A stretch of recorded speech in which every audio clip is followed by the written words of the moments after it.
Really intense. Oh, I think I've got a bone. Today I'm here in Avung, a remote Katu village in the central highlands of Vietnam. I'm here to explore the unique ancient farming techniques of the Katu people. A method they've used for centuries to farm without fertilizer, without pesticides, preserving both the environment and ensuring that they have fertile lands every single year. Let's check it out.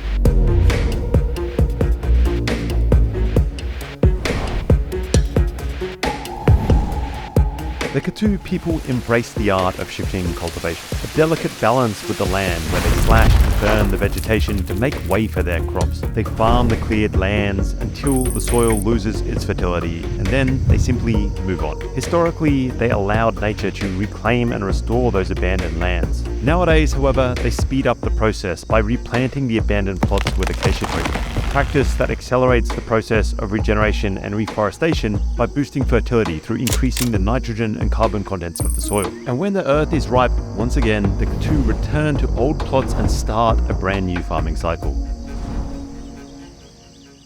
Today, Chi Cong and Viet and Chu Brunga have invited me to their family farm. This is a yung, a second house that Katu families have, located up into the mountainsides next to their current farming location, and far away from their hometown or village. Here, they raise chickens, cows, buffalo, as well as cultivate fields of cassava, sweet potato, and rice.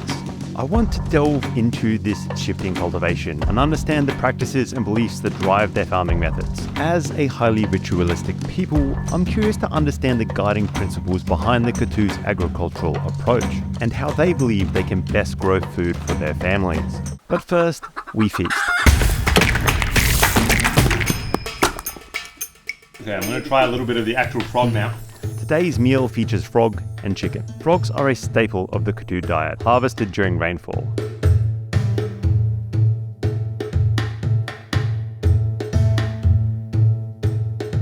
And since Com and Viet lack refrigeration, they immediately smoke the freshly caught frogs above their fireplace, which I'm told really enhances the flavor.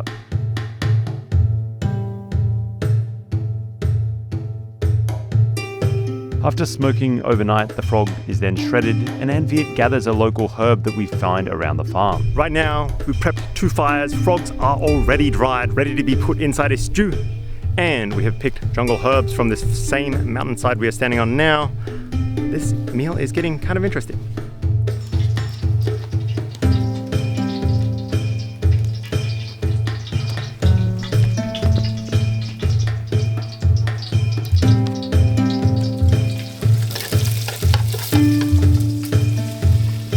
We boil water, add the frogs and herbs to create a rich smoked frog soup.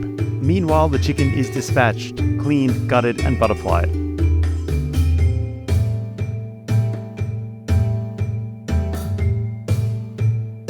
A simple bamboo scaffold is crafted to hold the chicken while grilling. We're now about an hour into this, guys. The chicken has been slaughtered. We've prepared the bamboo skewers to cook it on.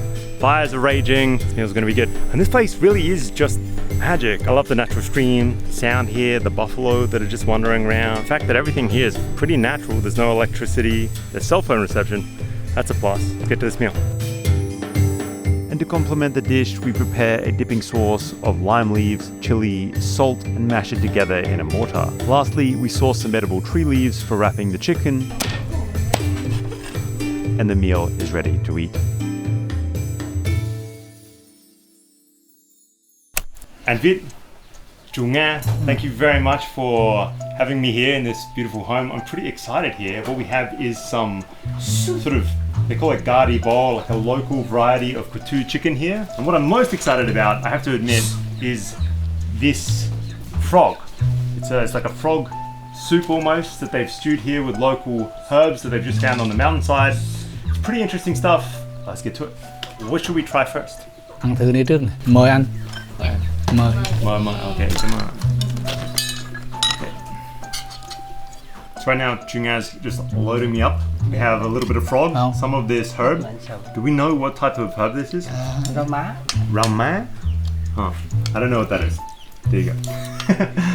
It looks kind of, to be honest, there's not much frog left. These weren't the biggest frogs to begin with. They've been smoked above the fire. Now they've been almost shredded. There's not much that's even recognizable left. You see a little bit of, you know, some toes and stuff like that. There's not much meat on it.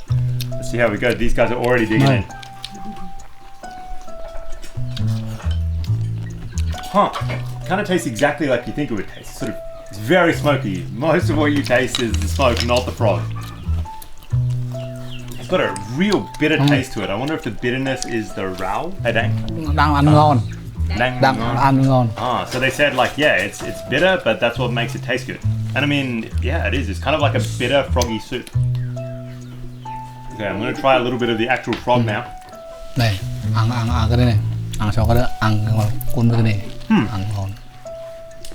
You know, this is like it's a neutral flavor. It's surprisingly chewy. I think it's chewy and dried out because of the smoking, and that's kind of what's given it this intense, almost jerky-like texture. Honestly, that's not what frog tastes like. I've tried frog before. Overall, pretty good soup. Bitter frog soup. So now we've been given some of these jungle leaves, stream leaves, and I think what we're going to do is we're going to eat some of either the chicken or the frog with these leaves. Này, ăn con cái này đây. Đây. Rồi. Đó. Cái này cái này. Con này. Bò gà đây. Bò gà đây. Okay. Ăn ngon lắm. Và ăn hết hả? Ăn hết luôn. Rồi. Okay, so we're just going to grab some of this chicken, put it in with these stream leaves. Lá này là lá gì? Trứng chim. Chân chim. Lá trứng chim là tiếng phổ thông á. Mà cái Katu này là chai chuối. Okay, so apparently this is la chachui. I have absolutely no idea what that is either. Sorry guys. So I have 2 giant bits of chicken here. I'm going to take off some of this bone. And then I have a much larger serving than these guys. I think I'm just going to like wrap it up. Okay, so I've wrapped it correctly.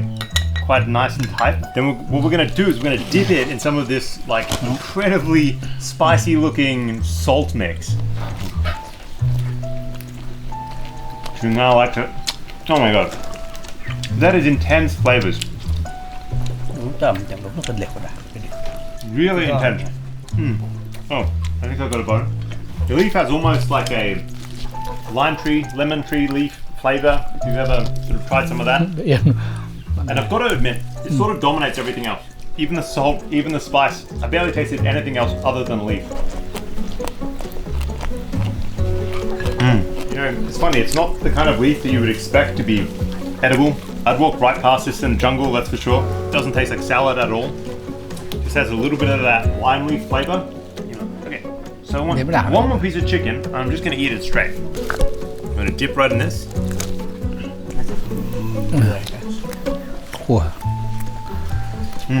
Oh my god. Yeah, that's where I got it. I mean, grilled chicken is really hard to get wrong with. You can tell that this is kind of a local variety of walking, eating chicken. It's kind of like the turkey leg, you know, that you get in the West. But this is a chicken. And then this salt, lime, chili mix. Incredible. I could eat anything with that.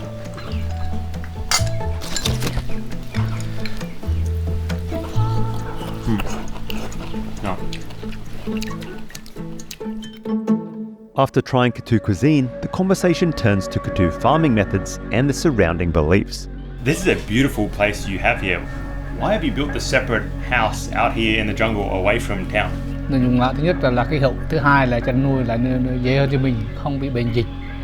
Thứ ba là cái đất đai của mình có ở đây thôi, cho nên mình phải làm hơi xa. Nếu không có ở đây nữa xa hơn, mình phải làm cho xa hơn nữa. Là xa nơi xa thôn là làm chăn nuôi là dễ hơn. Nó không liên quan tới họ, nó không ai là nó bảo đảm hơn.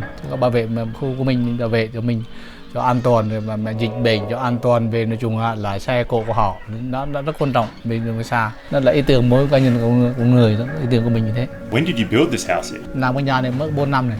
When the Katu people farm in this region, how is it different from how most Vietnamese people are farming in the lowlands? Đầu tiên á, người ta đi tới đó là người ta nghe tiếng chim gọi á, tiếng chim gọi làm tốt hay là sốc. Thứ hai nữa là người Katu á, trước khi đi đến đó, bắt đầu đêm nằm mơ như thế nào, ông bà nó có cho mình không, mà thân nó có cho mình không. Đó, người Katu rất cái quan niệm đó, không mà chưa theo đảng rồi mà cái quan niệm đó là không bao giờ mất.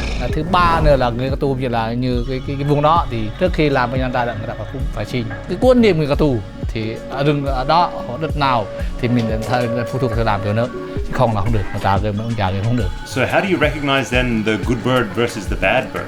Like, what's the difference in the noise it's making? là thường người ta đi là nó kêu á, vì chim tốt người ta đi bên tay phải này, bên tay phải chim tốt như là giò, đó là gọi là hang trò.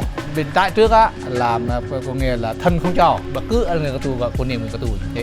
How often do you change the location of your rice fields and where you're farming? Chỉ nãy năm nay mình làm đất này á, làm á là tuy rằng là thân trò nó không mấy được lúa này, không mấy được heo, không mấy được chim chuột á, thôi thì đó sang năm tôi phát vượt qua cái này. Cái quan niệm người Katu á là cái đất nào làm nhiều thì đó là phù hợp với anh, thì là nó tưởng tượng về cái năm mà tưởng tượng theo cái anh làm ít anh làm nhiều. Đó, người Katu là có quan niệm nữa. So with this rotational crop farming system, how long until you go back to the original farming location? Thì tới vì là 5 năm hay là 10 năm sau là cho cây cốt được không to rồi, người ta về người ta mà phát lại và về nhập lại vụ đất nữa. Từ 5 năm trở lên thì anh có quyền để phát lại đó. Còn trước dưới 5 năm, 3-4 năm là đất không tốt thì để phát chỗ khác. Đó, người Katu. And Việt, but what about you? What are some of the challenges for the younger generation farming in this Katu land today?